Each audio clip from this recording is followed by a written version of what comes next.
अगर आपने इस वीडियो पे क्लिक किया तो आप सोच रहे हो कि आपको आपकी इन्वेस्टमेंट जर्नी स्टार्ट कर देनी चाहिए 2025 में, या फिर आप बिल्कुल भी सीरियस नहीं हो। आपको थंबनेल अच्छा लगा, टाइटल अच्छा लगा और आपने क्लिक कर दिया। अब आप इस वीडियो को स्किप कर दोगे या फिर थोड़ा देखोगे, या लेट सपोज आपने इस वीडियो को पूरा देख लिया, एंड में थोड़ा सोचोगे भी इस बारे में, बट बाद में थोड़ा रियलाइज करके अपने आप से बोलोगे कि बाद में करते हैं इन्वेस्ट, अभी कोई मूवी देख लेते या फिर कोई अच्छी सीरीज जो भी मिल जाए, और ऐसे ही आपकी इन्वेस्टमेंट जर्नी और अमीर बनने का सपना आपसे दूर होता रहेगा। बट अगर आप सीरियस हो अपनी इन्वेस्टमेंट जर्नी को लेके, बट आपको पता नहीं है कि स्टार्ट कहाँ से करें, तो you do not need to worry about that anymore, because इस वीडियो में मैं आपको सब कुछ बताऊंगा इन्वेस्टिंग के बारे में जो एज अ बिगिनर आपको पता होना चाहिए। एंड ट्रस्ट मी, इन्वेस्टिंग बहुत ईजी है, इसके लिए आपको एक्सपर्ट होने की जरूरत नहीं। And 2025 is the best time to start, क्योंकि आज के टाइम पे आपके पास ज्यादा टूल्स है, ज्यादा एक्सेस है, ज्यादा अपॉर्चुनिटीज है। तो शुरू करते हैं आपकी इन्वेस्टमेंट जर्नी पहले सवाल के साथ।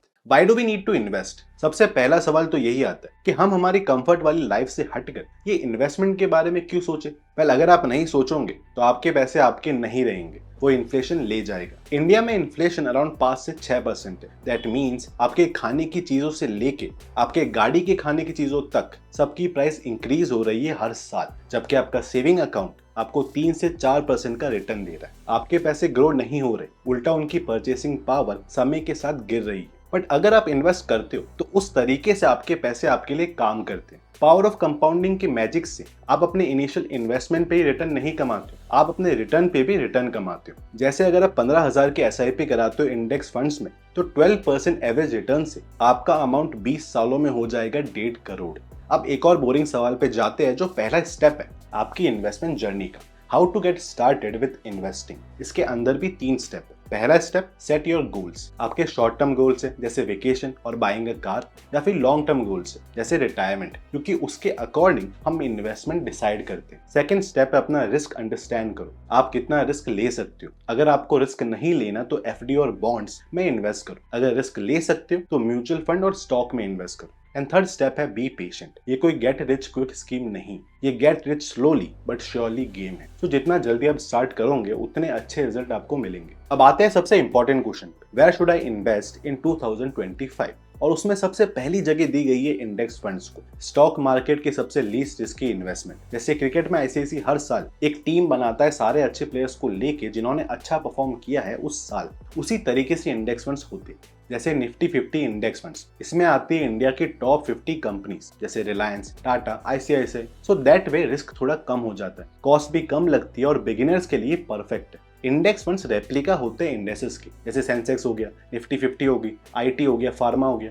दूसरी जगह है म्यूचुअल फंड्स। इंडेक्स फंड्स भी म्यूचुअल फंड्स का पार्ट ही होता है, बट मैंने यहाँ पर अलग लिया। म्यूचुअल फंड्स बहुत सिंपल होते हैं, बहुत सारे लोग मिलके एक इंसान को पैसे देते हैं कि हमारे लिए हमारे पैसे मैनेज करो, और वही होता है म्यूचुअल फंड्स में भी। एक एक्सपर्ट होता है जो आपके पैसे आपके लिए मैनेज करता है, सिर्फ एक कंपनी में इन्वेस्ट नहीं करता, बहुत सारी कंपनीज में इन्वेस्ट करता है। सो डाइवर्सिफिकेशन का बेनिफिट आपको वहां पे मिलता है और रिस्क भी कम हो जाता है। इसमें कॉस्ट थोड़ी ज्यादा होती है कंपैरेटिवली इंडेक्स फंड्स की, बट यहाँ आपको ज्यादा रिटर्न मिलने की पॉसिबिलिटी भी होती है। अगली इन्वेस्टमेंट है स्टॉक्स। अगर आप एग्रेसिव प्ले करना चाहते हो तो आप स्टॉक में इन्वेस्ट कर सकते हो, बट किसी भी स्टॉक में इन्वेस्ट मत करना। स्टार्ट में ऐसी कंपनीज ढूंढना जिसके प्रोडक्ट आप यूज करते हो, जैसे रिलायंस होगी, टाटा होगी, ICICI बैंक हो गया, बड़ी कंपनीज, ताकि रिस्क कम हो। किसी भी स्टॉक में इन्वेस्ट करने से पहले उसके बारे में रिसर्च जरूर करना और फिर इन्वेस्ट करना। अगली इन्वेस्टमेंट उन लोगों के लिए जो रिस्क लेना नहीं चाहते। FD में इन्वेस्ट करो, बॉन्ड्स में इन्वेस्ट करो, ये इन्फ्लेशन को बीट जरूर करेगा बट आपके पैसे ग्रो नहीं करेगा। सो अगर आप रिस्क लेना नहीं चाहते हो तो आप यहाँ इन्वेस्ट कर सकते हो। FD और बॉन्ड्स मोस्टली इमरजेंसी फंड के लिए यूज होते हैं, अगला हम थोड़ा कम रिस्क लेते हैं। और अगर आप मिडिल क्लास फैमिली से बिलोंग करते हो तो ये सुन के आपको काफी अच्छा लगेगा। गोल्ड,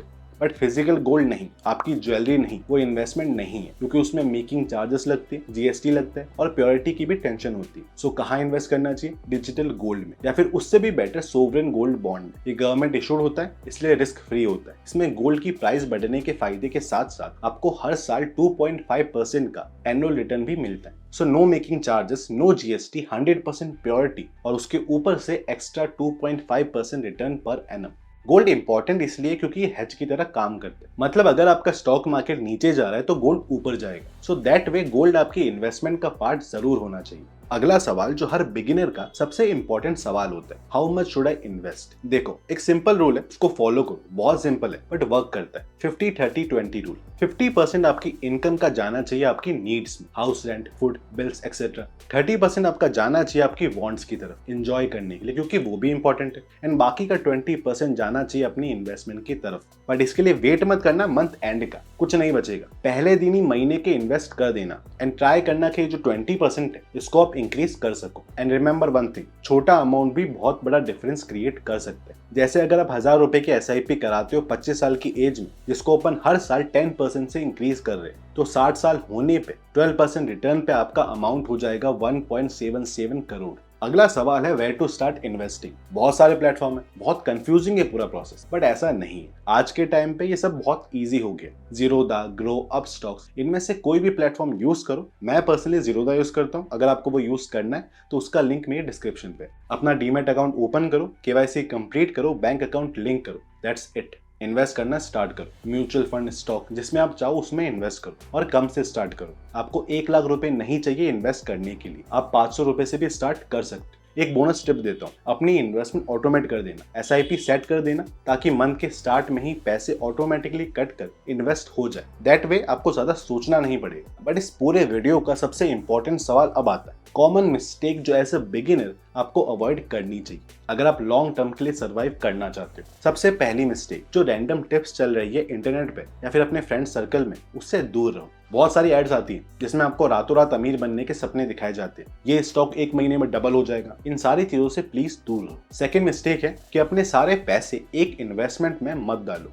क्योंकि अगर वो एक इन्वेस्टमेंट गिर गई तो आपके सारे पैसे भी डूब जाएंगे। दैट्स वाई डाइवर्सिफाई करो, बहुत सारे इन्वेस्टमेंट में थोड़े थोड़े पैसे डालो। थर्ड मिस्टेक है, जब मार्केट ऊपर नीचे होता है तो आप पैनिक मत होना, आप लॉन्ग टर्म के लिए इस गेम में हो। अगर आप हर बार पैनिक हो कि अपनी इन्वेस्टमेंट सेल कर दोगे तो आपको ही लॉस होगा लॉन्ग टर्म में। एंड द लास्ट मिस्टेक, बिना रिसर्च के अपने पैसे कहीं भी इन्वेस्ट मत करना, चाहे कोई भी आके आपको कुछ भी बोले। सो इस वीडियो के एंड में आपको क्या करना है, एक अच्छी सी इन्वेस्टिंग ऐप जीरोधा और ग्रो में अपना अकाउंट ओपन करो, एक अच्छा इंडेक्स फंड और म्यूचुअल फंड सिलेक्ट करो और मंथली SIP सेटअप करो। 500 रुपए भी अच्छा स्टार्ट है। And remember one thing, the most important step is the first one. So overthink मत करो, स्टार्ट करो। अगर कुछ गलती भी होती है तो आप उसे टाइम के साथ सही करना सीख जाओगे। अगर आपको ये वीडियो अच्छा लगा तो वीडियो को लाइक कर देना, चैनल को सब्सक्राइब कर देना एंड अपने फ्रेंड और फैमिली मेंबर को ये वीडियो शेयर कर देना, ताकि वो अपनी इन्वेस्टमेंट जर्नी स्टार्ट कर सके।